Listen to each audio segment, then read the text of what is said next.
हरे कृष्णा, हरे कृष्णा, हरे कृष्णा। आप सभी वैष्णव जनों के चरणों में मेरा बारंबार वंदन। हरे कृष्णा, हरे कृष्णा, हरे कृष्णा, हरे। श्रीमद् भगवद गीता का 15वां अध्याय पुरुषोत्तम योग के माध्यम से हम लोग सत्संग लाभ प्राप्त कर रहे हैं। और कैसा संयोग हो रहा है, कल जन्माष्टमी है और भगवान श्री कृष्ण के नाम वाला ये अध्याय हम लोग चर्चा कर रहे हैं, पुरुषोत्तम योग, जिसमें भगवान बहुत स्पष्ट शब्दों में एक सर्वोच्च काम की बात मानो हमें बता रहे हैं कि इस संसार के मूल वही हैं।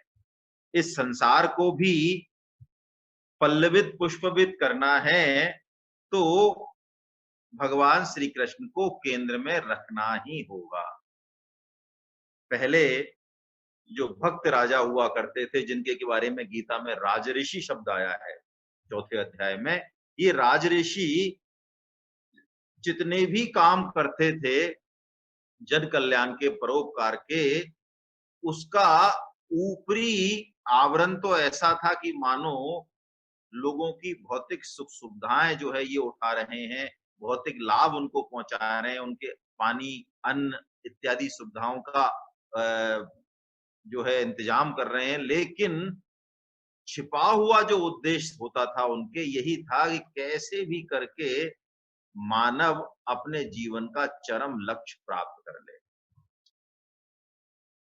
और उस समय चाहे बादल हो, चाहे हवा हो, चाहे पृथ्वी हो, चाहे वनस्पतियां हो, सब अपना बेस्ट देती थी, क्योंकि सबके मूल भगवान श्री कृष्ण को प्रसन्न करने की, उनकी संतुष्टि के लिए ही समस्त योजनाएं बनती थी। कल हमारी चर्चा हो रही थी, ममे वांसो जीव लोके जीव भूता सनातना मन ष्ठानी इंद्रियानी प्रकृति स्थानी कर्षति। भगवान श्री कृष्ण बहुत स्पष्ट शब्दों में घोषणा कर रहे हैं। इस श्लोक पे हम 5-7 मिनट और चर्चा कर लेते हैं। बड़ा विलक्षण श्लोक है। क्यों? परम श्रद्धेय स्वामी जी महाराज कहते हैं कि 99.99% और इससे भी ज्यादा लिखें तो यानी लगभग लगभग 100% काम भगवान श्री कृष्ण कर चुके हैं। क्या कर चुके हैं? हमें अपना कह चुके हैं। तो बस अब 0.00001% काम बचा है हमारी तरफ से। जैसे ही हम ये करेंगे पूरा 100 हो जाएगा, हमारा काम बन जाएगा। कैसी करुणा है भगवान की, है ना? तो हम हमेशा हमेशा ये भाव बनाए रखें कि हम केवल और केवल भगवान के हैं। ये भाव बना रहे, चाहे हम कोई भी काम करें, सत्संग करें तो, संसार का काम करें तो, घर परिवार का काम करें तो, परोपकार करें तो, बहुत अच्छी बात है, कोई समस्या नहीं है। लेकिन ये भाव बना रहे, है ना? रामायण के 2 प्रसंग में आपको इस श्लोक के संदर्भ में प्रस्तुत कर रहा हूं, जहां पता चलता है कि बड़े से बड़े ज्ञानी भक्त, ज्ञानी भी और शुद्ध भक्त भी अंत में इसी स्थिति को प्राप्त करना चाहते हैं। सुतीक्ष्ण जी का एक प्रसंग है, हमने पहले भी लिया है ना? ये प्रसंग बताता है कि मानव, मनुष्य जीवन ऐसा विलक्षण है कि भगवान को भी प्रेम दे सकता है। तो छोड़े हम चक्कर सारा, ये विलक्षणता को पकड़ें, सगुण निर्गुण साकार निराकार जो भी है, इन सब चक्करों को छोड़ें। जो भी रूप हमें जमे, बस उससे हम संबंध जोड़ लें भगवान की, ये मूल बात है। तो सुतीक्ष्ण जो है, सुतीक्ष्ण जी भगवान से जब उनके दर्शन करते हैं, मैं बिल्कुल शॉर्ट में ले रहा हूं, है ना? कह मुनि प्रभु सुन बिनती मोरी, स्तुति करो कबन विधि तोरी, महिमा अमित मोर मति थोरी। जब ज्ञान होने लगता है वास्तव में, तब हमें पता चलता है कि हमारी बुद्धि, हम कितने अल्पज्ञ हैं। जब तक हम कोई भी शास्त्र नहीं पढ़े, किसी सदगुरु के संपर्क में नहीं आए, भगवान की वाणी नहीं सुने, तब तक तो हमें ऐसा लगता है कि हमें बहुत कुछ जानते हैं। लेकिन जैसे जैसे हम अंदर उतरते हैं तो हमें ये पता चलता है कि हम कितना कितना नहीं जानते। वही बात सुतीक्ष्ण जी कह रहे हैं, महिमा अमित मोर मति थोरी, स्तुति करो कबन विधि तोरी। अंत में वो एक चौपाई बोलते हैं, इसी को हम पकड़ेंगे। अस अभिमान जाय जन भोरे, मैं सेवक रघुपति पति मोरे। ये भाव, इसका तो अभिमान होना ही चाहिए। इसके अलावा और किसी भी चीज का अभिमान घातक है। जैसा कि महावीर बंसल साहब ने 4-5 दिन पहले चर्चा चलाई थी कि इसी चौपाई को लेके कि इसमें ऐसा क्यों कहा जा रहा है, तो यही अभिमान सच्चा है, ये हमारी वास्तविक पहचान है, ये संबंध का बल है। जैसे कि छोटा बच्चा, यदि माँ वहीं बैठी हो और वो घूम रहा है, कहीं कुछ काम कर रहा है, तो वो बड़े बड़े किसी भी कोई भी बड़ा रिश्तेदार हो, घर का कितना ही बड़ा हो, उससे 6 फुट 6 गुना चौड़ा लंबा हो, उससे भी वो जो है अटक जाता है। क्यों अटक जाता है? उसको बल है अपनी माँ का। तो यही बात सुतीक्ष्ण जी का है, और यही बात जो है भगवान श्री राम के रिश्ते में तो ससुर, लेकिन परम ब्रह्म परम ज्ञानी है, ब्रह्म ज्ञानी जनक जी महाराज, जब सारा काम हो जाता है, सीता जी को विदा कर दिया जाता है, तो इनको छोड़ने जा रहे हैं, है ना, भगवान श्री राम को। तो देखिए, ये बहुत विलक्षण बात है कि हमारे आसपास कोई हो, हमारे रिश्ते में कोई हो, लीला कर रहे हो भगवान, और तब भगवान की विलक्षणता को हम पहचान जाएं। घर में पति पत्नी पिता चाचा ताऊ बाबा, कोई विलक्षण महिमा, कोई विलक्षण व्यक्तित्व हो, कोई भक्त हो, और हम उसको इज्जत दे पाए दिल से, ये बहुत बड़ी बात है, ये मुश्किल काम है। हाँ, 100 कोस दूर कोई बैठा है, 500 कोस दूर बैठा, अच्छा वो, हाँ जोशी जी, हाँ वो बहुत ही बढ़िया आदमी है, लेकिन वो जोशी जी घर में रहे हमारे साथ, फिर हम उनको इज्जत दे दें, ये बहुत बड़ी बात है।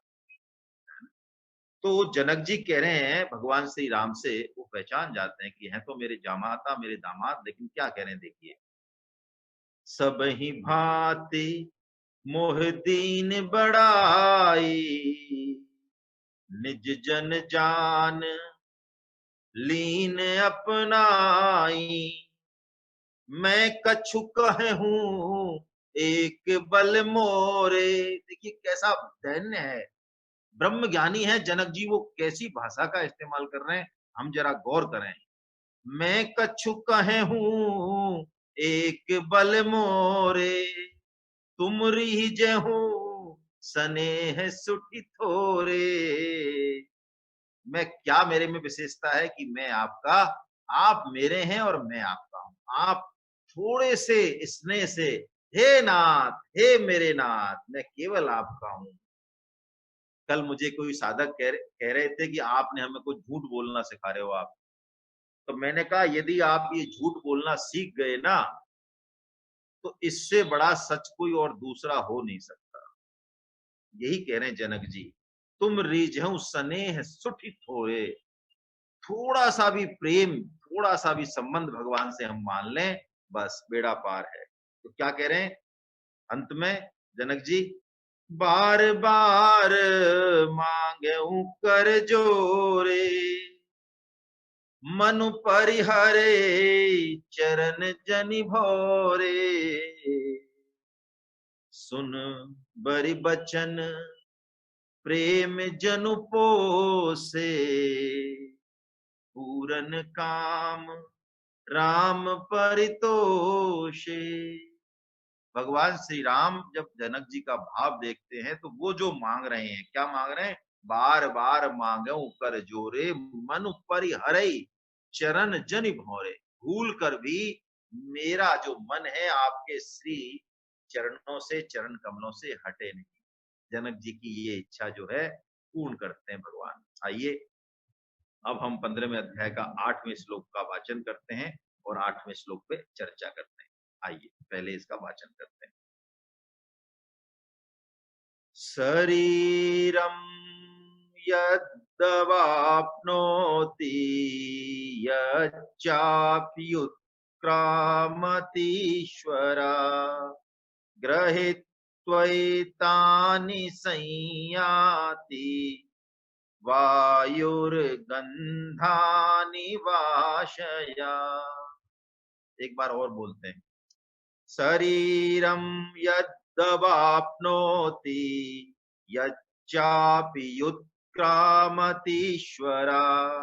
गृहीत्वैतानि संयाति वायुर्गन्धानि वाशया। शरीरम यद अवाप्नोति, जैसे कि यच्चाप उत्क्रामति ईश्वरा। देखिए ईश्वर शब्द यहाँ जीवात्मा के लिए आया है ना। यहाँ कैसे प्राण या कहें आत्मा, अभी इसी भाषा में बोल रहे, कैसे आत्मा एक शरीर से दूसरे शरीर में जाता है, इस घटना का, इस प्रक्रिया का भगवान वर्णन कर रहे हैं। किस उदाहरण से कर रहे हैं? वो कहते हैं कैसे एक शरीर से इस जो जीवात्मा है, जो कि देह का स्वामी माने बैठा है अपने आप को, ये इस शरीर को त्याग के दूसरे शरीर में कैसे जाता है। ग्रहित्वा, ग्रहित्वा यानी ग्रहण करता है दूसरे शरीर को। एतानी संयाति वायुर्गंधानि वाशया, जैसे कि गंध के स्थान से वायु गंध को ले जाती है, इसी तरह से ये आत्मा मन, बुद्धि और इंद्रियों को, यानी सूक्ष्म शरीर को और कारण शरीर को, एतानी से मतलब ये है। क्यों? जैसे कि मान लो फूल है, तो फूल तो वहीं रहता है, गंध चली जाती है। जैसे रुई का फोहा है ना, फहा है, तो फहा से गंध चली जाती है। तो फहा को कहा स्थूल शरीर, आशय कहा पंच भौतिक शरीर को आशय। वायुर गंधानी इव आशयात, जैसे कि वायु गंध के स्थान से गंध को ले जाती है, ऐसे ही ये जीवात्मा कर्म संस्कारों को, यानी जो प्रिंट है जीवन भर का, जो कर्म किए हैं हमने, जो कि सूक्ष्म शरीर, जो कि 17 तत्वों से मिलकर बना है, हमने देखा है। 10 तो 5 कर्मेंद्रियां हो गई, पंच प्राण हो गए, मन और बुद्धि, और 5 क्या है? हाँ, विषय होंगे। 5 विषय, मुझे अचानक भूल गया मैं क्या है 5। तो सूक्ष्म शरीर 17 तत्वों से बना, और कारण शरीर ये दोनों को लेके जो है जीवात्मा दूसरे शरीर में प्रवेश करती है। संयाति, भगवान कहते हैं संयाति, चला जाता है। जैसे कि जीवात्मा इस शरीर को छोड़ता है, दूसरे शरीर में चला जाता है। अब देखिए इस पे महावीर बंसल साहब ने इस पर भी चर्चा चलाई थी 2-3 दिन पहले। तो यहाँ पे जो शब्द हैं, परम श्रद्धेय स्वामी जी बताते हैं कि शब्दों का प्रयोग भगवान कुछ इस तरह से कर रहे हैं कि इससे पता चलता है कि वास्तव में आत्मा नहीं जाता, जाता तो प्राण या सूक्ष्म या कारण शरीर ही है, ऐसा मान ले। 2 शरीर जाते हैं, लेकिन हमारा जो संबंध है शरीर के साथ और ये मन बुद्धि के साथ, वो इतना प्रगाढ़ है ये संबंध कि प्राणों के साथ जाने के कारण आत्मा जो कि उससे संबंध मान बैठा है, वो अपना आना और जाना मानता है। इस संबंध का, चाहे ये झूठा ही संबंध हो, इसका इतना प्रभाव है, इतना प्रभाव है। ये हम संबंध 15.7 से इस चीज को समझ चुके हैं। मैं एक बीच में एक चीज ले रहा हूं। हमारे दर्शन में देखो कितनी विलक्षणता है। एक चीज मुझे याद आती है, बहुत बचपन में हमारे बाबा साहब ने शरीर छोड़ा, तो हम कहते हैं ना फूल, ये फूल है, हड्डियों को क्या कहते हैं? फूल कहते हैं। देखिए कितना प्यारा शब्द है ये फूल।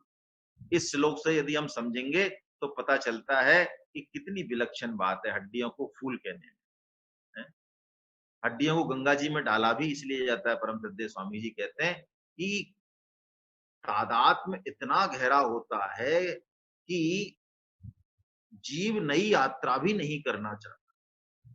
वो वहीं रहना चाहता है, उसकी वासनाएं चिपक जाती हैं।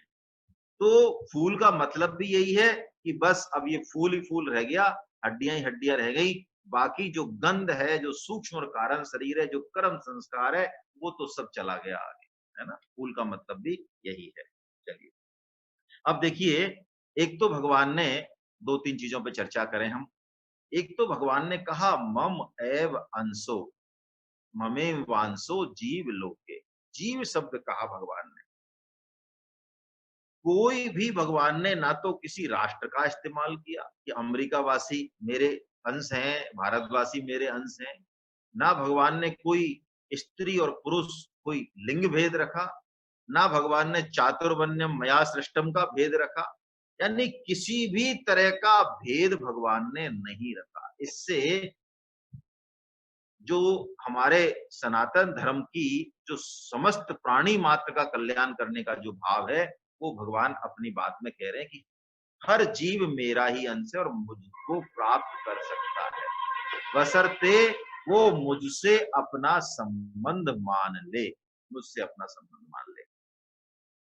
एक बड़ी अच्छी कहानी है, विनोदी मान लें आप, कि संबंध का कितना बल होता है। एक बार एक पंडित जी किसी दूसरे नगर में जा रहे थे और रात हो गई, पोथी पत्रा लेके कोई कथा वथा करने या कुछ भी जा रहे होंगे, बैलगाड़ी पे जा रहे थे, वो बैलगाड़ी लेके जा रहे थे। तो किसी गांव से रुके, उन्होंने कहा आगे की यात्रा करना ठीक नहीं होगा। तो सड़क किनारे ही कोई अच्छा सा वैष्णव का घर उन्होंने देखा और उन्होंने वहां बैलगाड़ी खड़ी करके और बैल जो है बांधने चालू कर दिए। और गृह स्वामी आया। गृह स्वामी ने कहा भैया, वो पहचान नहीं पाया, आप कौन? तो पंडित जी ने कहा हम आपके संबंधी हैं। वो बैल बांधते रहे, सारा काम करते रहे, सामान उतारने लगे। उन्होंने कहा आप कमाल करते हो, हम तो आपको पहचान भी नहीं पा रहे हैं। कि हमारे आप हमारे संबंधी हो, हम कह रहे हैं ना हम आपके संबंधी हैं, आप हमारे संबंधी हो, क्या संबंध है आपका और हमारा? मैंने तो आपको पहचाना नहीं। तो देखिए, पंडित जी तो प्रकांड पंडित थे, उन्होंने कहा अस्माकं बदरी चक्रे युष्माकं बद्री ग्रहे। बद्री यानी बेर का जो पेड़ होता है। तो पंडित जी ने देखिए क्या विलक्षण बात कही। उन्होंने कहा मेरी जो बैलगाड़ी का जो चक्र है यानी पहिया है, ये बेर की लकड़ी से बना हुआ है। अच्छा महाराज ठीक है, और आपके आंगन में ये बेर का पेड़ खड़ा है, इसलिए बताइए आपका और हमारा संबंध हुआ कि नहीं हुआ? दोनों का ही बेर की लकड़ी काम आ रही है, बेर से हमारा संबंध हुआ कि नहीं हुआ? तो वो वैष्णव हंसने लग गए और उन्होंने जो है पंडित जी को रोका। वैष्णव थे, भले आदमी थे। पंडित जी ने बहुत कथा कीर्तन किया, रात भर बड़ा आनंद आया सबको। कहने का मतलब कि संबंध, स्वामी जी कहते हैं जब झूठे संबंध, हम ब्राह्मण हैं, हम वैश्य हैं, हम पुरुष हैं, हम स्त्री हैं, हम भारतवासी हैं, हम गरीब हैं, हम अमीर हैं, काले हैं, गोरे हैं, जब झूठे संबंध ही टिक जाते हैं, इतना गहरा प्रिंट छोड़ते हैं, तो स्वामी जी कहते हैं जो सच्चा संबंध है उसको झूठ मूठ कहने में भी कोई दिक्कत नहीं है, उसको हम कहते रहें। और यहाँ भगवान कह रहे हैं कि वो सब कुछ लेके जाता है, सूक्ष्म और कारण शरीर सब कुछ ले जाते हैं। इसका मतलब हम थोड़ा सा भी सत्संग करें इस जीवन में तो वो हमेशा हमेशा के लिए काम आएगा। भगवत गीता की बात आत्मा के मल को जड़ से और बहुत सहज तरीके से जो है वो धो देती है। स्वामी जी कितने सरल शब्दों में समझाते हैं। इस श्लोक से हम यही समझें कि दो शक्तियां मिली हुई हैं हमको, एक तो प्राण शक्ति और एक इच्छा शक्ति। तो जीवन खत्म हो, शरीर का अंत हो, स्थूल शरीर का, उससे पहले पहले यदि हमने अपनी इच्छा शक्ति को सब जगह से हटा दिया या तो खत्म कर दिया या हटा के एक भगवान में लगा दिया, तो फिर हमारा दोबारा जन्म नहीं होगा। लेकिन प्राण शक्ति खत्म होने वाली है और इच्छा शक्ति अभी भी बनी हुई है। और बल्कि जब इंद्रियां शिथिल हो जाती हैं बुढ़ापे में, यदि भगवत गीता के इस सिद्धांत का सहारा नहीं लिया तो पक्की बात है कि वासना कामना उल्टा ज्यादा बढ़ेगी। शिथिल आदमी ज्यादा यदि घर में कोई, हम बुजुर्ग हैं, हम सोचें, हम कोने में बैठे हैं, ना हमारा कोई निर्णय में हाथ है, ना रसोई में बनाने में हाथ है, रबड़ी बन रही है, जो कुछ बन रही है, हम बातें सुन रहे हैं, तो हम बिल्कुल न्यूट्रल हैं, सुन रहे हैं बस, और हम इंतजार कर रहे हैं कब हमारा नंबर आएगा, तो हमारे भूख और उस रबड़ी की कामना हमारी उल्टी बहुत ज्यादा होगी। जो उस पूरी प्रक्रिया में शामिल है, बनाने में, करने में, सब में, हो सकता है उसको इतनी कामना नहीं हो रबड़ी खाने की। तो बुढ़ापे में हम ये सोचें शिथिल होने पर शरीर की कामनाएं कम हो जाएंगी, ये बहुत गलत कंसेप्ट है। असली बात यह है कि हम अभी अपनी चाह या कामना को कंट्रोल करें। और परम श्रद्धेय स्वामी जी महाराज तो एक बहुत विलक्षण बात कहते हैं, आई उस पर थोड़ी चर्चा करता हूं। वो कहते हैं मूल बात चाहना की ही है। संसार और परमात्मा में फर्क कुछ भी नहीं है। स्वामी जी ने लिखा है एक जगह, बोला है कि चाह लेके परमात्मा के पास भी गए तो वो जो है संसार हो जाएगा, और अचाह होके हम संसार में भी रहे तो वो परमात्मा हो जाएगा।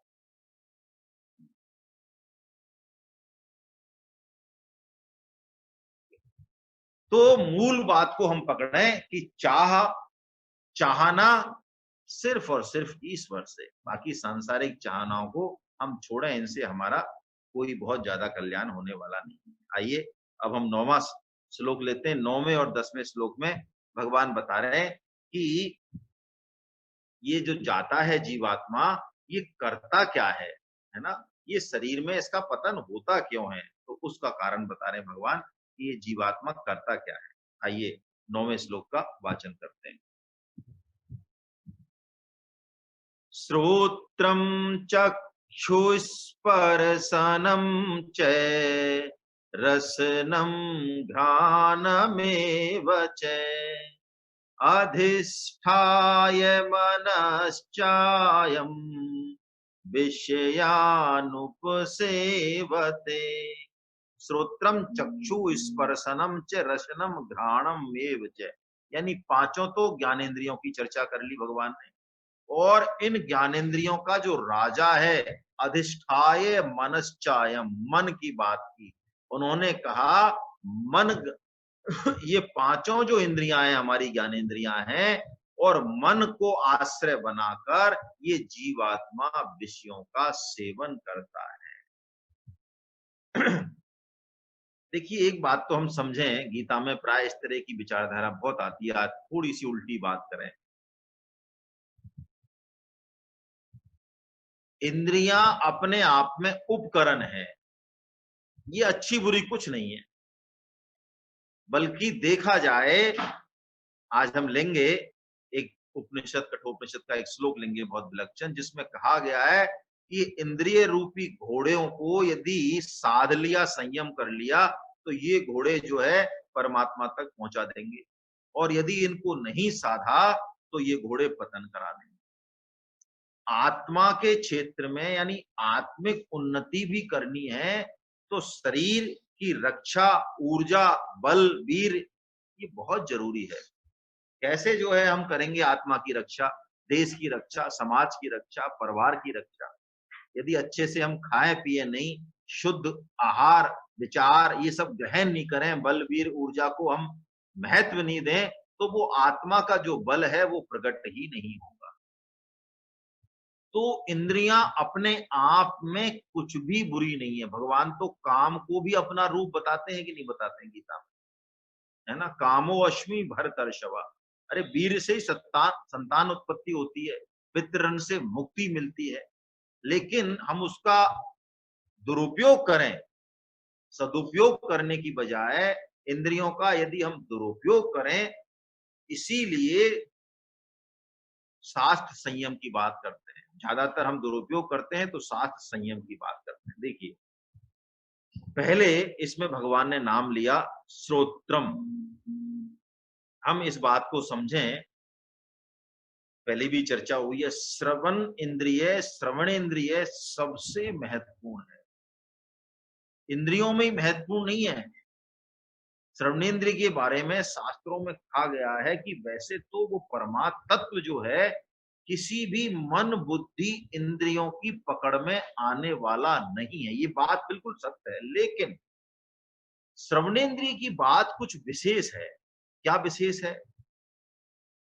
श्रवणेन्द्रिय में यानी शब्द में अचिंत्य शक्ति है। जैसे परमात्मा अचिंत्य है तो शब्द में भी अचिंत्य शक्ति है। शब्द ब्रह्म है अपने आप में।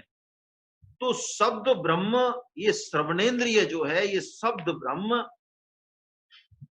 इंद्रियों की पकड़ में नहीं होने के बावजूद भी मात्र श्रवण से भी उस शब्द ब्रह्म का साक्षात्कार करा सकता है, अपरोक्ष ज्ञान करा सकता है। जैसे हम देखें, सिर्फ कोई श्रवण ही श्रवण हम करें तो हमारी बाकी सारा मन बुद्धि का विकास होता है। बहुत सूक्ष्म अवस्था में, बहुत उच्च अवस्था में हम पहुंचते हैं। जैसे कि रुक्मणी जी का मैं उदाहरण दूं। रुक्मणी जी भगवान श्री कृष्ण के प्रति आकर्षित हुई, वो सिर्फ और सिर्फ नारद जी के द्वारा भगवान श्री कृष्ण के गुणों का वर्णन सुन के ही हुई। ऐसे ही परम श्रद्धेय स्वामी जी महाराज कहते हैं, हम सो रहे हैं, सो भी कैसे रहे? गहरी नींद में हैं हम, तो हमारा मन बुद्धि अहम भी, यहां तक कि मन बुद्धि की बात नहीं, अहम भी सोया हुआ है। अहम का मतलब मैं कौन हूं, मैं गोरा हूं, काला हूं, ब्राह्मण हूं, भारतवासी हूं, कुछ नहीं पता। कौन से गद्दे पे सो रहा हूं, 1 लाख के पे सो रहा हूं या 1 रुपए के खरीदी खाट पे, कुछ नहीं पता। सब कुछ यानी गाढ़ निद्रा में भी जब सब इंद्रियां मन बुद्धि अहम सुषुप्त हैं, डीएक्टिवेट है, तब भी शब्द शब्द उस अज्ञान अविद्या को भेद कर और हमें स्मृति करा देता है। इतना जो है, इतनी शक्ति है शब्द में। हमारे यहाँ हमारे शास्त्रों को, वेदों को भी श्रुति कहा जाता है। तो ये बात कई संतों के श्रीमुख से, कई संतों ने कहा है कि शब्द जो है, श्रवणेन्द्रिय जो है, ये उस आत्म तत्व का साक्षात्कार करा देती है। और भगवान 13.25 में और 18.71 में, जहां तक मैं सही याद है मुझे, मैं शायद ठीक बोल रहा हूं, वहां भगवान इस श्रवण की महिमा का खुलकर वर्णन करते हैं। वो कहते हैं कि यदि श्रद्धा हो, विश्वास हो, तो मात्र श्रवण से मुझ तक बहुत आसानी से पहुंचा जा सकता है। लेकिन श्रवण हर किसी से नहीं करना चाहिए, ये बात आती है। हर जगह नहीं करना चाहिए। जहां शास्त्र की, तत्व की बात हो, वहां श्रवण हो, और गुरु मुख से हो, किसी ऐसे संत से हो जिनको की अनुभूति हो गई हो, अनुभव हो गया हो, तो बहुत अलग बात है, बहुत विलक्षण बात है। फिर भी कहा गया है कि वक्ता जिसके मुंह से श्रवण किया जाए, उसमें 4 दोष तो नहीं होने चाहिए। कौन कौन से? बड़ी अच्छी बात है ये। 4 दोष यदि वक्ता में नहीं हो तो उसके श्रवण से भी फायदा होगा, है ना? कौन कौन से? भ्रम नहीं होना चाहिए वक्ता को। कैसे? किसी भी विषय पे जिस पे वक्ता बोल रहा है, उस विषय की यदि उसको पूरी जानकारी नहीं है, पूरा ज्ञान ही नहीं है, तो उसका वक्तव्य असर नहीं करेगा, उसके वक्तव्य में वो बात आएगी नहीं। तो भ्रम नहीं हो, एक तो प्रमाद नहीं हो। प्रमाद का मतलब, अरे अब भगवान चाहेंगे तो समझ लेंगे, अब हमने तो खूब, अब ज्यादा उदाहरण देके क्या करें, ज्यादा क्यों, मतलब आलस कर ले वक्ता, है ना? तो प्रमाद नहीं हो वक्ता को बिल्कुल भी। वो अपना अपना कर्तव्य माने कि नहीं, एक श्रोता भी समझता है तो मेरा कल्याण हो गया। तीसरी बात जो बहुत महत्वपूर्ण है, वक्ता का उद्देश्य क्या है? देखिए, इस बात पर तो परम श्रद्धेय भाई जी महाराज ने एक बहुत विलक्षण बात थी, मुझे अचानक याद आई है।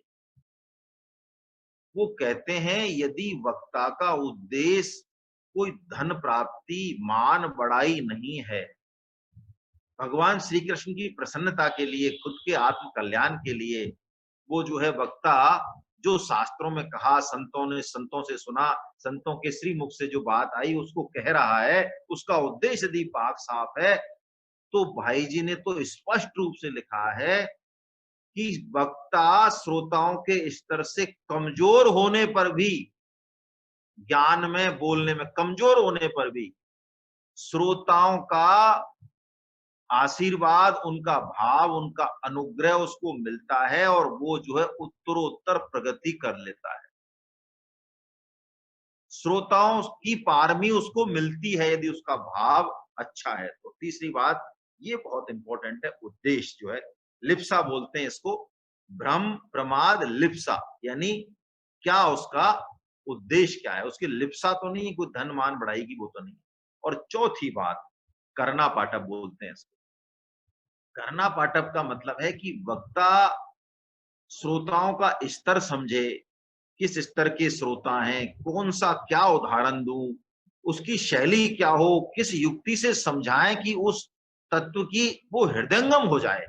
बात तो लगभग एक जैसी बात है, सभी कहते हैं, लेकिन करना पाठक, ये वक्ता जो है करना पाठक दोष, वो तो लेवल कुछ है, बोलेगा कुछ, उदाहरण कुछ, मतलब उसकी युक्ति युक्त हो, कब क्या और कैसे बोले। तो ये चार यदि हो तो श्रवण जो है बहुत इफेक्टिव है ना।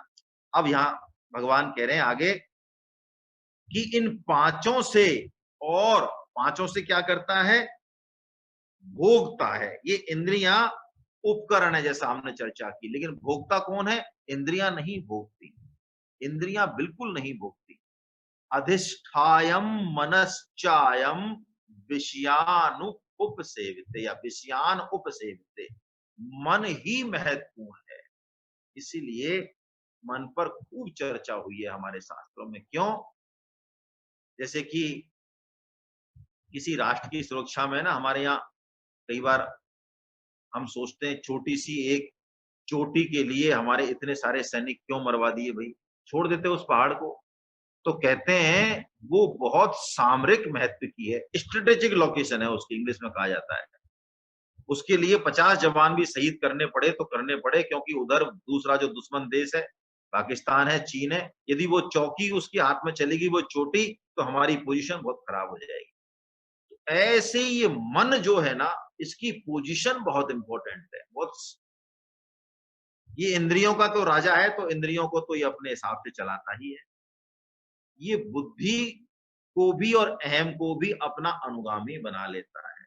इसलिए सबसे पहले हम जीवन का उद्देश्य दृढ़ करें।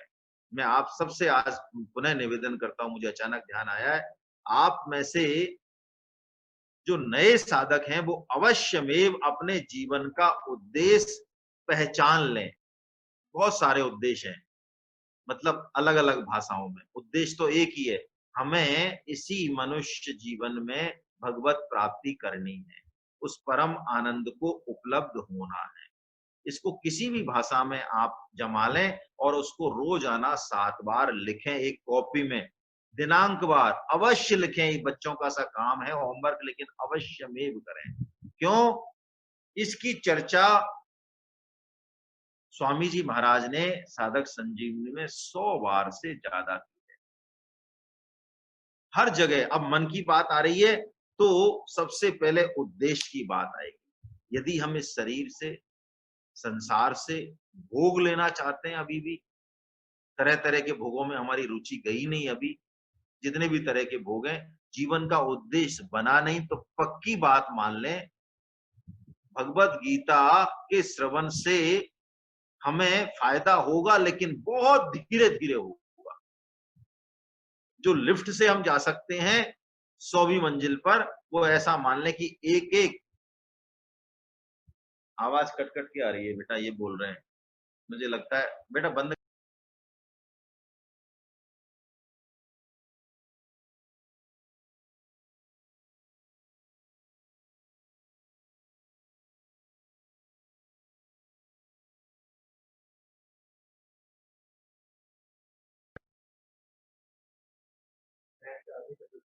हम्म, नहीं नहीं आती है, बहुत तेज आवाज कर रहा है, एक पंखा चला दे।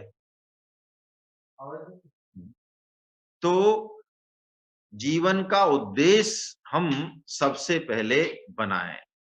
जीवन का एक उद्देश्य बना और उसके बाद सब कुछ ठीक होने लग जाएगा, है ना? फिर हमारे मन में क्यों मन का जो प्रिंट है उसको पढ़ना बहुत जरूरी है। कई बार हमें ऐसा लगता है हमारा मन सद गया है, लेकिन नहीं। हाँ जी, हुकुम अब आ रही है ठीक आवाज। ठीक है साहब, धन्यवाद। तो देखिए, बाकी लोगों को नहीं है, लेकिन अब कुछ लोगों को है, कोई बात नहीं, मैंने कूलर बंद कर दिया है। देखिए, मन पे हम चल रहे थे कि अधिष्ठायम मनश्चायम विषयान उपसेवते। मन इंद्रियों का राजा है, इंद्रियों के माध्यम से वो विषयों का सेवन करता है। अच्छा बुरा मन को लगता है, इंद्रियों को नहीं लगता कुछ भी। इंद्रियां तो बस पहुंचा देती हैं जो जो सेंसेज है ना? ये खट्टा है, ये मीठा है, बुरा और अच्छा मन डिसाइड करता है। तो भोग जो है वो मन करता है। तो मन को अंदर से ही निर्मल करना पड़ेगा। इसके लिए सबसे अचूक उपाय जो है, जीवन का उद्देश्य दृढ़ बन जाए। हमारे सपने जो आते हैं ना दिन में, हमें कई बार ऐसा लगता है हमारा मन बिल्कुल शांत है। क्यों? समाज का भय हो सकता है, विधि निषेध हो सकता है, सत्संग का प्रभाव हो सकता है। लेकिन मन के अंदर जो सूक्ष्म वासनाएं बैठी हुई हैं, वो प्रकट होती हैं जब बुद्धि का पर्दा नहीं होता। जैसे अभी हम कहीं बैठे हैं, हमारे मन में कोई गंदा विचार आया, या किसी ने हमें प्लेट दी नाश्ते की, तो मन में तो आ रहा है भूख लग रही है, किसी यहाँ गए, अरे ये सारे काजू और सारी बर्फी मैं खत्म कर देता हूं अभी। लेकिन बुद्धि कहती है नहीं, अच्छा नहीं लगेगा, है ना? तो बुद्धि के पर्दे के कारण मन में संकल्प विकल्प तो आते हैं, लेकिन वो प्रकट नहीं होते। स्वप्न में क्या होता है? बुद्धि का जो लॉक है वो हट जाता है। तो हमारी जो सूक्ष्म वासनाएं, कामनाएं जो मन में, चित्त में जो बहुत गहरे में है, वो प्रकट होती हैं। इसलिए चर्चा हमारी पहले भी हुई है कि साधक को स्वप्न कैसे आते हैं, उससे उसकी आध्यात्मिक स्थिति का भी पता चलता है। जो शुद्ध भक्त होते हैं, जो तत्व ज्ञानी होते हैं, वो और पागल में, भारी आवरण में कोई अंतर नहीं है। क्यों? शुद्ध भक्त भी सरल होते हैं, बुद्धि का लॉक उनके नहीं होता। वो जो मन में आती है वो शो कर देते हैं। पागल भी यही होता है। लेकिन हम जो बीच के लोग हैं, उनका मामला अलग है। तो आइए, कैसे हम इस मन के भोग को रोकें? स्वामी जी महाराज ने संक्षेप में, सार रूप में, अलग अलग अध्याय में जो बताया है, मैं आपको बस सार रूप में प्रस्तुत कर रहा हूं थोड़ा सा। कि एक तो हम चित्त पर जो संस्कार आए, मन में जो बात आए, स्फूर्ण आए, एक तो गलत संगत के कारण बात आ रही है, वो तो गलत चीज है, वो तो हम छोड़नी पड़ेगी। एक कई बार हमारे मन में बैठे बिठाए भी स्फूर्णाएं आती हैं, गलत वासनाएं आती हैं। तो स्वामी जी कहते हैं ये सब हमारे कर्म संस्कार हैं, हमारा प्रारब्ध है पुराना। घबराए नहीं, जो बोया है वही काटना पड़ेगा। घबराए नहीं, बस अपना चित्त, मन भगवान में लगाए रखें, उस संबंध का आसरा लें। तो ये वासना, ये स्फूर्णा आएंगी और चली जाएंगी, चाहे कैसी भी आए, सतो आए, रजो आए, चाहे तमो आए, ये नष्ट होने के लिए आ रही है। इनको पकड़े नहीं, पहली बात। दूसरी बात, अपने विवेक को ये समझाएं, अच्छे से बैठ के सत्संग में समझाएं, बाद में समझाएं कि करोड़ों योनियों में हमने तरह तरह के भोग भोग लिए, क्या हुआ? फजीयत हुई कई बार, तो शक्ति का क्षरण भी हुआ क्षणिक सुख के लिए, और वो सुख भी कई सारे दुखों को पीछे से बुलावा देता है। तो हम क्यों इस विषय सर्किल में फंसे? भोग करें, फिर जो है उस तरह की योनि प्राप्त करें, फिर जो है भोग करें, फिर दंड पाएं। इस विषय सर्किल में हम नहीं फंसे। और अब तो हम समझ गए कि भोगों से संतुष्टि होने वाली नहीं है। तो विवेक को हम समझा दें और इस सुखासक्ति से, इस विषय भोग से अपने मन को हटा लें। यदि मन हट गया तो देखिए, कान कहेगा, क्या कहेगा? स्तुति हो रही है, मान बढ़ाई हो रही है, आशीर्वाद मिल रहा है, गाली मिल रही है, मिल रहा है, तो वो तो किसी परिस्थिति के लिए मिल रहा है। आंख सुंदर है, असुंदर है, मोहक है, दुर्ग है ना, जैसा भी है, स्पर्शनम ठंडी आ रही है वायु, गर्म आ रही है, कोमल है, कठोर है। रसनम तीखा है, कसेला है, खट्टा है, नमकीन है। घ्राणम सुगंध, दुर्गंध। ये ज्ञान तो देंगी सारी इंद्रियां हमको, लेकिन ज्ञान देना अलग बात है और मन इनको प्रतिकूल और अनुकूल बनाता है। सार रूप में स्वामी जी बहुत सूक्ष्म बात कहते हैं कि कैसा भी इंद्रिय विषय हो उसका ज्ञान होता है। ज्ञान तो सबका समान होता है। हमने कड़वी चीज खाई उसका भी ज्ञान है, मीठी चीज खाई उसका भी ज्ञान है। जब हाँ उसको हमने अनुकूल प्रतिकूल बनने माना, उसमें फर्क है, ज्ञान में कोई फर्क नहीं है। तो स्वामी जी कह रहे हैं जब ज्ञान में ही फर्क नहीं है तो ज्ञाता में क्या फर्क होगा, यानी हमारे स्वयं में क्या फर्क होगा। बस तो हम तो जो है लगाए रखें लो एक भगवान से, उनका दृढ़ उद्देश्य बना के और लगाए रखें। फिर सारे विषय भोग भी आएंगे तो वो चले जाएंगे, ज्यादा बिगाड़ नहीं पाएंगे हमारा। मुझे एक घटना याद आ रही है, हरिदास ठाकुर जी जो यवन थे, इनको नामाचार्य भी कहा जाता है। गौड़ीय वैष्णव जो हैं गौड़ीय संप्रदाय के, मध्य गौड़ीय संप्रदाय के, वो जब हरिदास ठाकुर जी की भी एक माला करते हैं, क्योंकि वो नामाचार्य कहे जाते हैं। चैतन्य महाप्रभु जी ने उनको नामाचार्य की उपाधि दी है।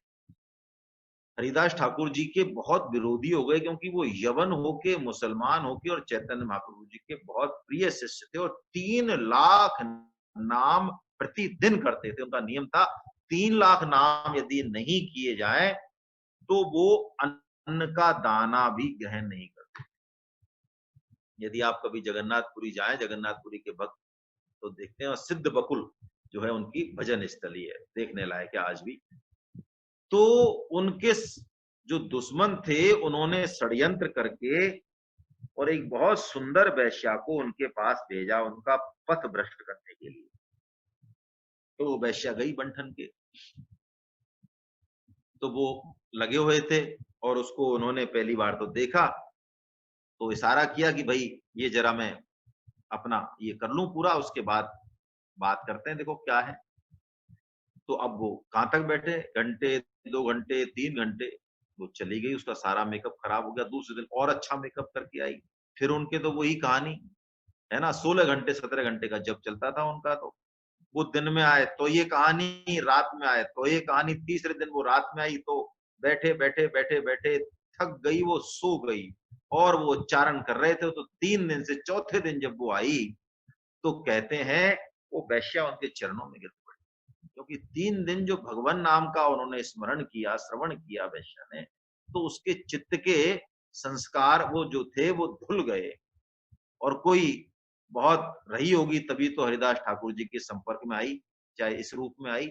तो कहने का मतलब हरिदास ठाकुर जी को उससे कुछ भी कहने का जरूरत ही नहीं पड़ी।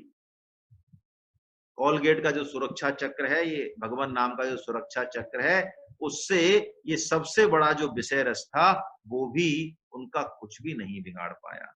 स्वामी जी कहते हैं चाख चाख सब छाड़िया, माया रस खारा हो, और नाम सुधारस पीजिए, छिन बारंबारा हो, लगे मोहे राम प्यारा हो, लगे मोहे राम प्यारा हो।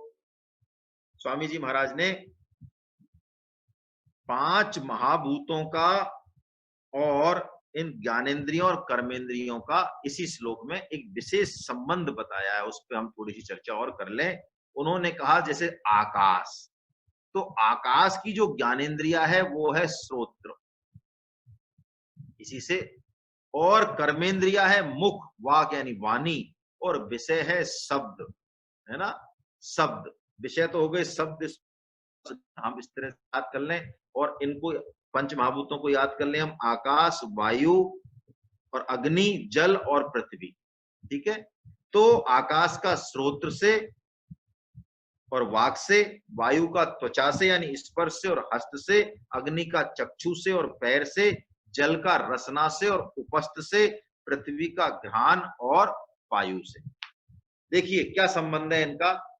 स्वामी जी महाराज बताते हैं कोई जन्म से बहरा हो, श्रोत्र का जैसे वाणी से है, कोई जन्म से बहरा हो तो वो गूंगा भी होगा। पैर के तलवों में यदि हम मालिश करें तो चक्षु का पैर से है, नंगे पैर घास पे घूमे तो नेत्र ज्योति बढ़ेगी ही बढ़ेगी। और सबसे इंपॉर्टेंट इन पांचों में जिसके लिए मैं ये ले रहा हूं, तो ये डिटेल में जा रहे हैं हम, एक काम की बात, रसना का उपस्थ से है ना, जननेन्द्रिय से।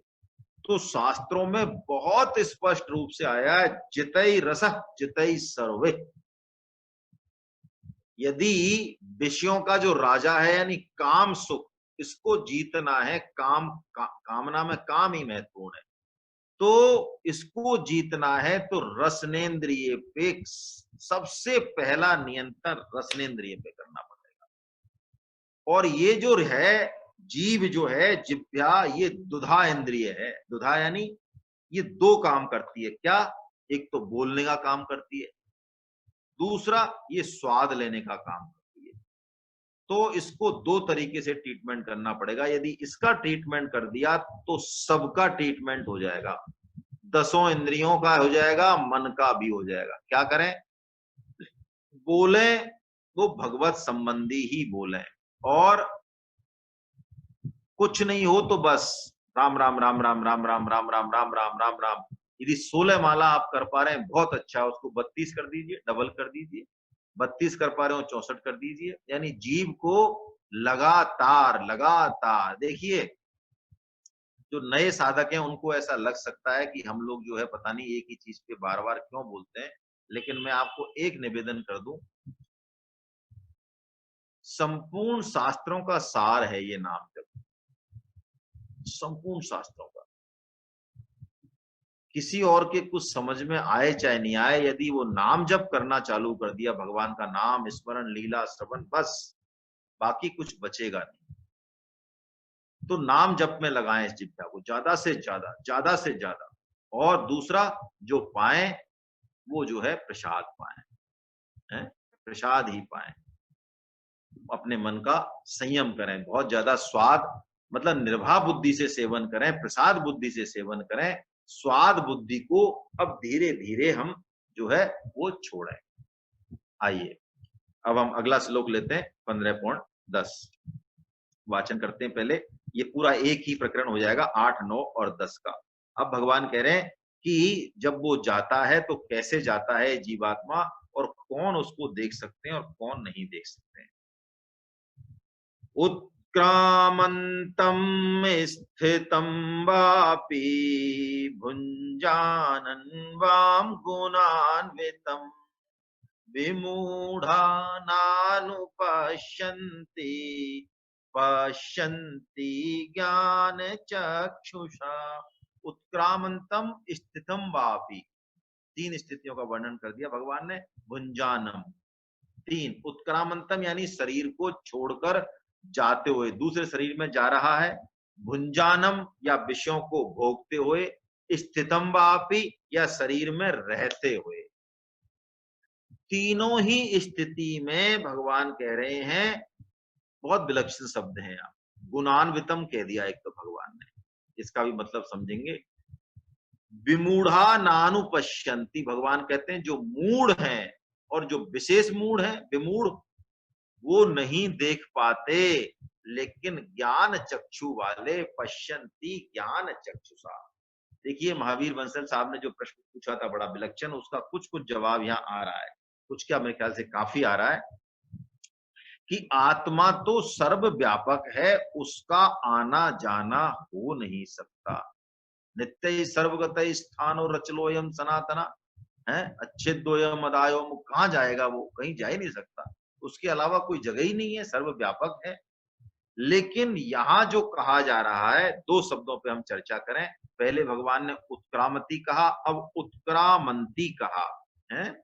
तो इसका मतलब आत्मा तो कहीं नहीं जाता, लेकिन स्वामी जी भगवान श्री कृष्ण कह रहे गुणान्वितम, यानी जिसने गुणों का संग कर रखा है, जिसने शरीर से स्थूल सूक्ष्म और कारण शरीर से जिसने संबंध मान रखा है, वो संबंध मानने के कारण, गुणान्वितम होने के कारण ये तीनों ही चीजें, उत्क्रामंतम स्थितिम वापी भुंजानन, ये तीनों चीजें लगती हैं हमें कि हम जा रहे हैं और आ रहे हैं और रह रहे हैं, क्योंकि अपने आप को शरीर का मालिक माना हुआ है।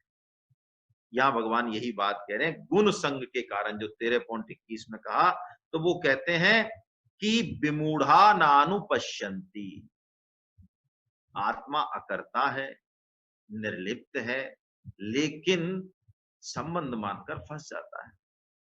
विमूढ़ा इस चीज को नहीं जानते। कौन विमूढ़?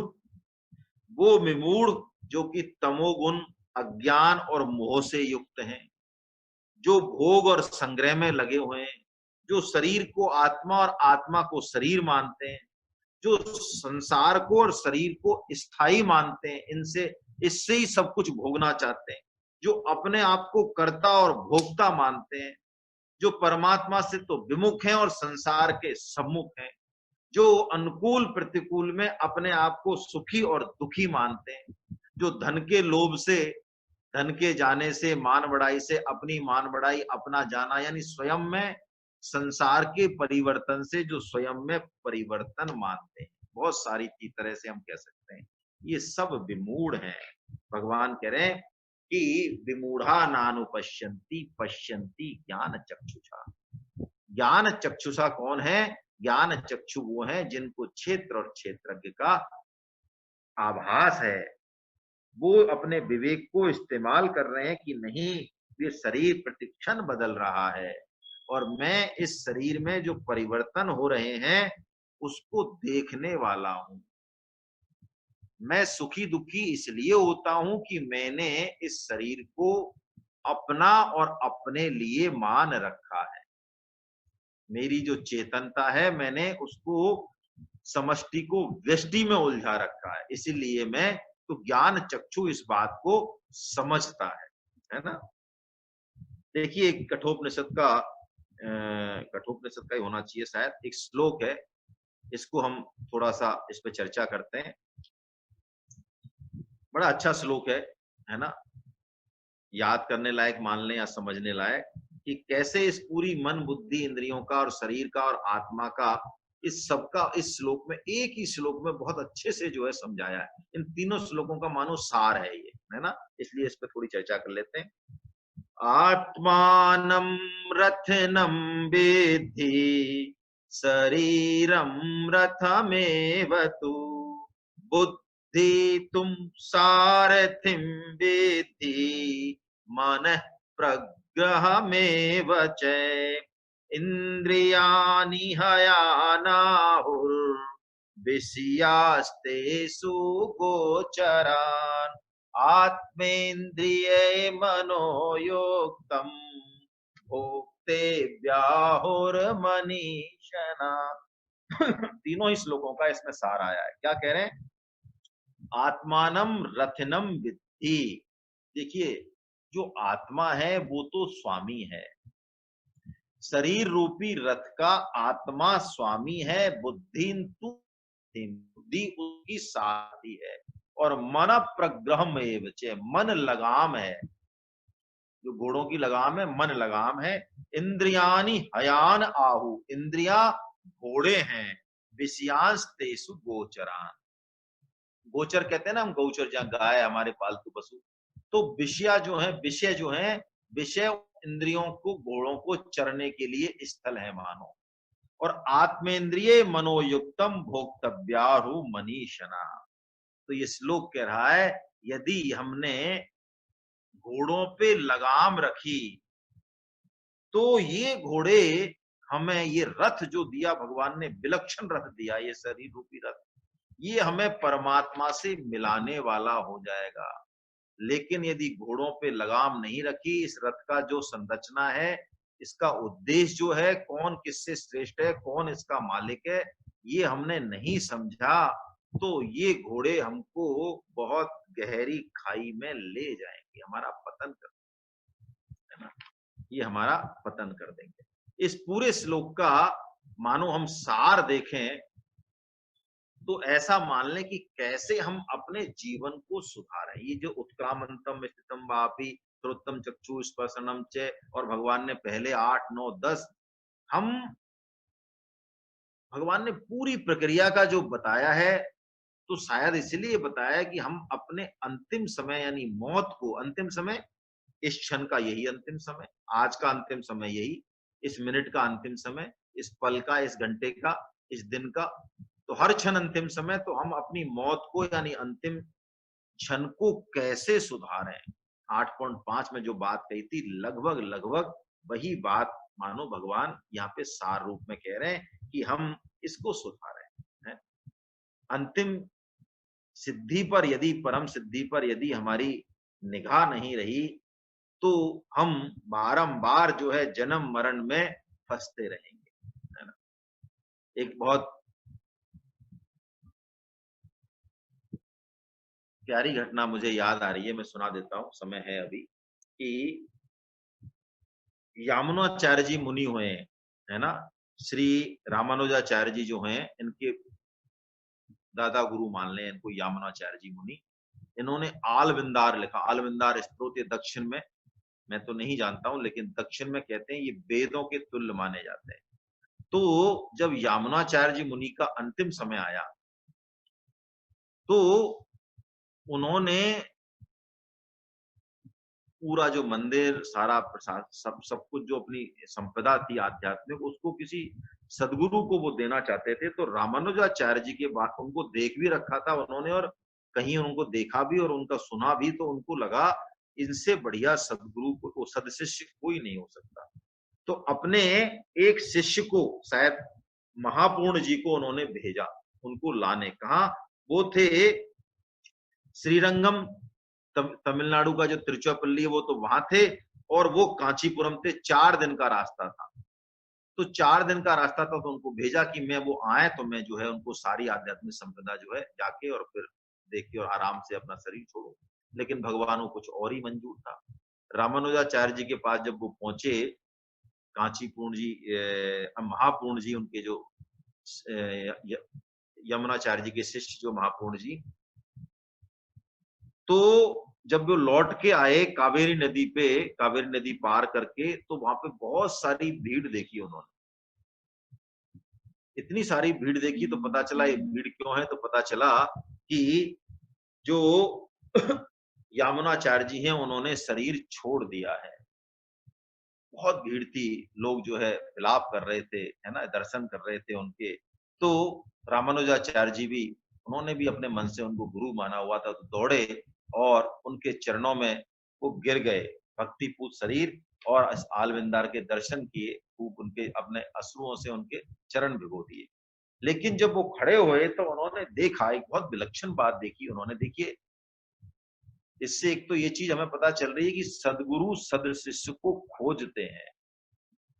यामुनाचार्य जी ने रामानुजाचार्य जी को शिष्य बनाया। कैसे बनाया? प्राण छोड़ने के बाद, देह त्यागने के बाद बनाया। कैसे बने? देखिए, पूरी विलक्षण बात है ये।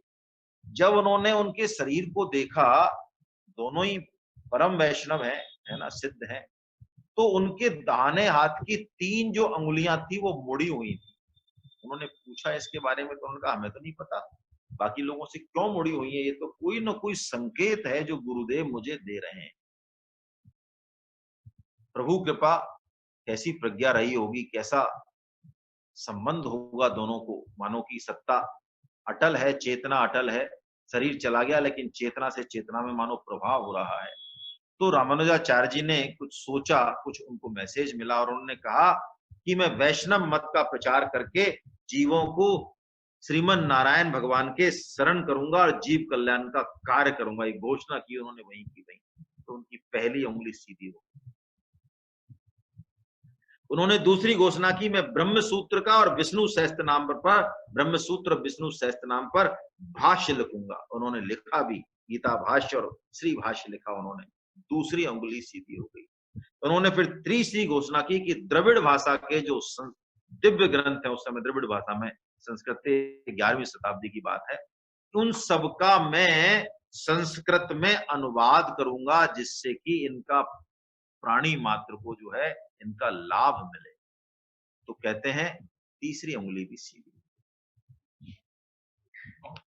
देखिए हमारे यहाँ परम सेवा चलती है, और मैंने जब ये घटना पढ़ी तो मुझे लगा परम सेवा में परम श्रद्धेय सेठ जी महाराज का और बाकी संतों का ये कहना है कि प्राण एक साथ नहीं निकलते हैं।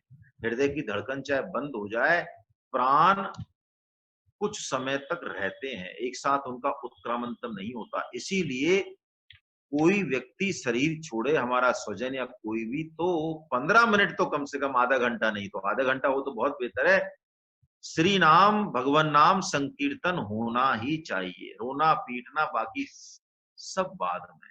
क्यों? यदि उसने भगवान नाम सुन लिया तो, क्योंकि प्राण वही है, और ये बात हमारे शास्त्रों में लिखी है, और ये बात वैज्ञानिकों ने जब खोजी तो देखिए आप, एक थॉमस एडिशन है, थॉमस एडिशन, जिन्होंने फोनोग्राम और प्रकाश, है ना, लाइट का, बल्ब का इनका आविष्कार किया। उन्होंने इस बात को लिखा कि प्राण की जो सत्ता है, उन्होंने देखा कि प्राण की सत्ता जैसे विद्युत कण नहीं होते हैं, बिल्कुल इसी तरह से है, मानो ये एनर्जी है, गुच्छों के रूप में है। उन्होंने कहा कि जब व्यक्ति का शरीर चला जाता है तो वो प्राण जो है काफी देर तक छत्ते की तरह, शरीर से पृथक होते हुए भी छत्ते की तरह जो है उसके आसपास रहते हैं, आसपास रहते हैं।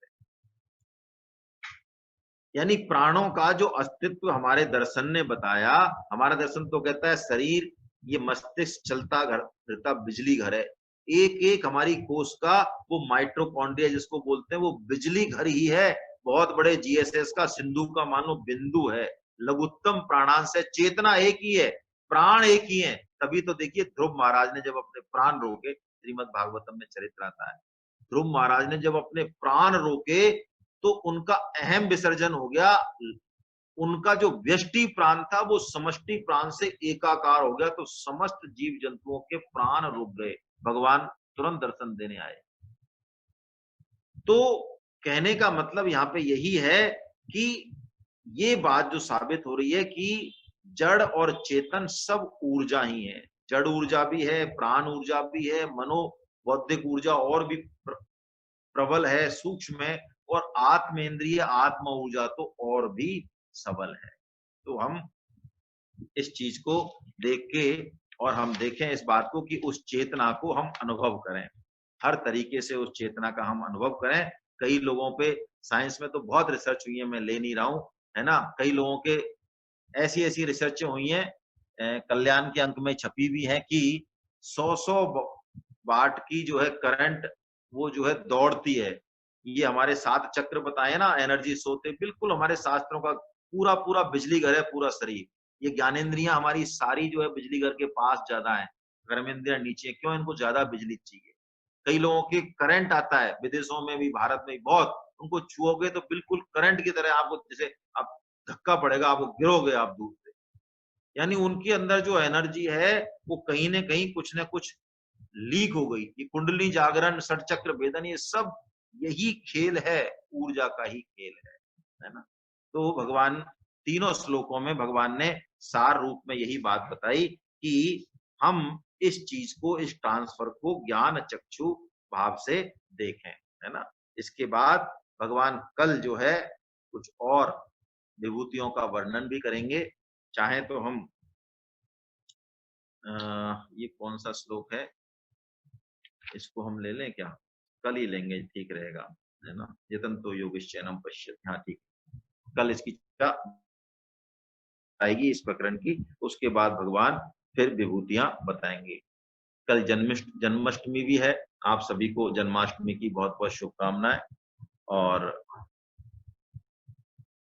अब किसी के मन में कोई प्रश्न उत्तर हो, टिप्पणी हो तो वो हम कर लें।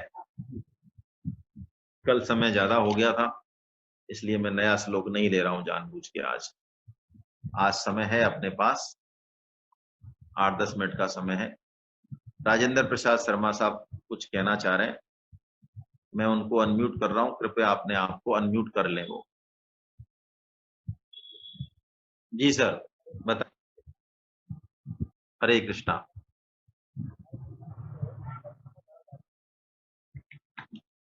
आपकी आवाज नहीं आ रही है सर। राजेंद्र शर्मा साहब, आप बोल पा रहे हैं? हमारे घर की छत पे कबूतर दाना डालते हैं। हाँ, अब बोलिए आप।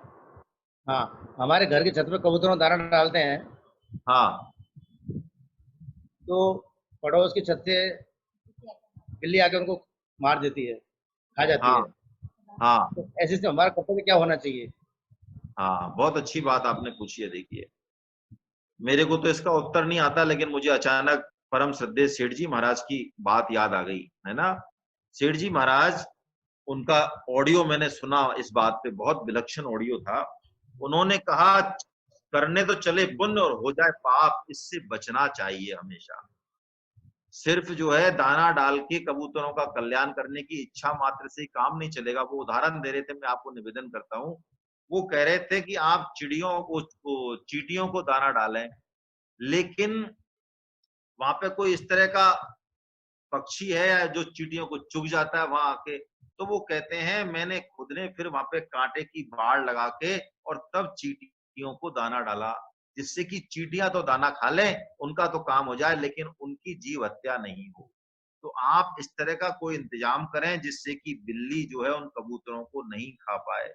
नहीं तो जीव हत्या पुण्य करते करते पाप के भागी हम हो जाएंगे। कोई ना कोई इस तरह का इंतजाम करना पड़ेगा हमें, है ना। राजेंद्र शर्मा साहब, आपने अपने आप को अनम्यूट कर लिया है दोबारा, लगता है मुझे। कुछ बोलिए आप।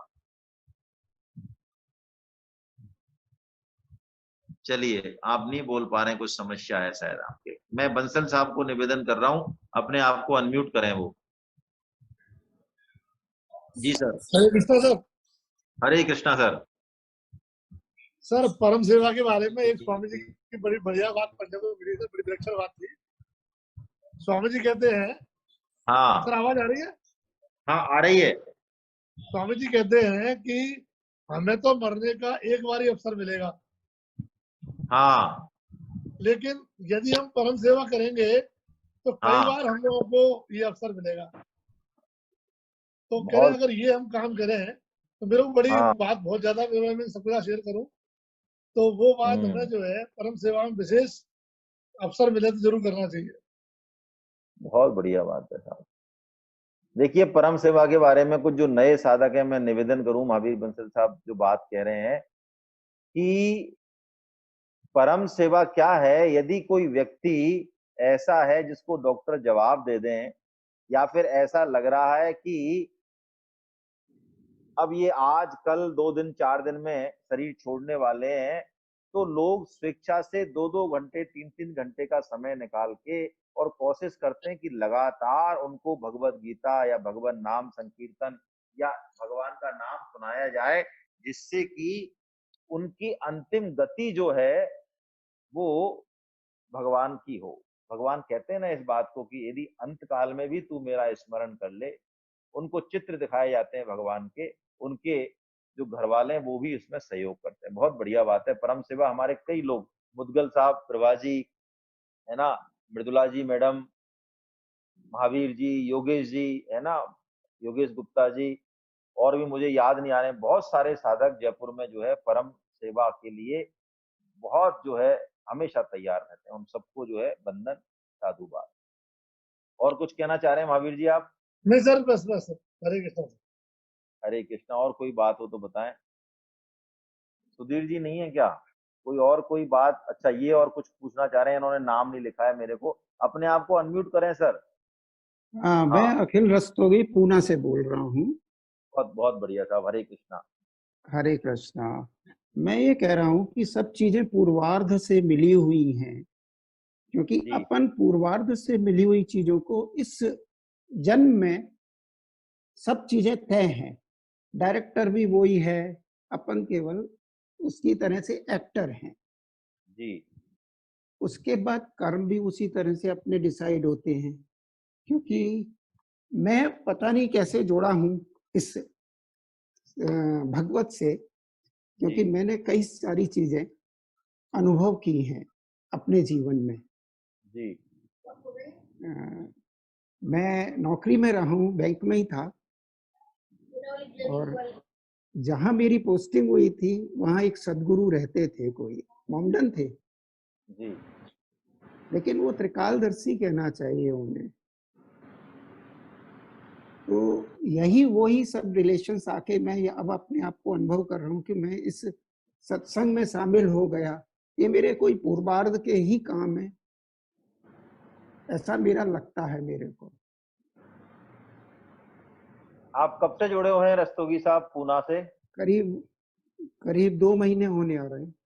2 महीने होने अहमदाबाद से जुड़ा हूँ, अहमदाबाद से। आप जुड़े हुए हैं रस्तोगी साहब, बहुत बहुत प्रणाम आपको। मैं 2-3 निवेदन, आपका भाव बहुत ही बढ़िया है, मैं 2-3 बात आपसे कहना चाह रहा हूँ, है ना?